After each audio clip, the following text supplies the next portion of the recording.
അസ്സലാമു അലൈക്കും വറഹ്മത്തുള്ളാഹി വബറകാതുഹു. റമദാനിലെ അവസാന പത്തിലാണ് നമ്മൾ ഓരോരുത്തരുമുള്ളത്. 1000 മാസങ്ങളെക്കാൾ പുണ്യം നിറഞ്ഞ ലൈലത്തുൽ ഖദർ പ്രതീക്ഷിക്കുന്ന രാവുകളാണ്.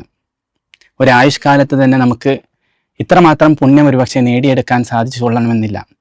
ഈ ഒരു സന്ദർഭത്തിൽ നമ്മൾ ഓരോരുത്തരും ആത്മാർത്ഥമായി ധാരാളം വർദ്ധിപ്പിക്കേണ്ട ഒരു പ്രാർത്ഥനയാണ് അല്ലാഹുമ്മ ഇന്നക അഫുവുൻ തുഹിബ്ബുൽ അഫ്വ ഫഅഫു അന്നി. അല്ലാഹുവേ, ഇന്നക അഫുവുൻ, നീ അങ്ങേയറ്റം വിട്ടുവീഴ്ച ചെയ്യുന്നവനാണ്. തുഹിബ്ബുൽ അഫ്വ, വിട്ടുവീഴ്ച ചെയ്യുന്നത് നീ ഇഷ്ടപ്പെടുന്നവനുമാണ്. ഫഅഫു അന്നി, അതുകൊണ്ട് എൻ്റെ തെറ്റുകുറ്റങ്ങളൊക്കെ പുറത്തു മാപ്പാക്കി എന്നോട് വിട്ടുവീഴ്ച ചെയ്യണമേ എന്ന് നമ്മൾ ഓരോരുത്തരും പ്രിയമുള്ളവരെ കണ്ണ് നിറഞ്ഞ അള്ളാഹുവിനോട് ഈ പ്രാർത്ഥന ആവർത്തിച്ചുകൊണ്ടിരിക്കുക. ഈ ദിനരാത്രങ്ങളിൽ അല്ലാഹു സുബ്ഹാനഹു വ തആല അതിനുള്ള തൗഫീഖ് നമുക്ക് ഏവർക്കും നൽകുമാറാകട്ടെ. അസ്സലാമു അലൈക്കും വറഹ്മത്തുള്ളാഹി.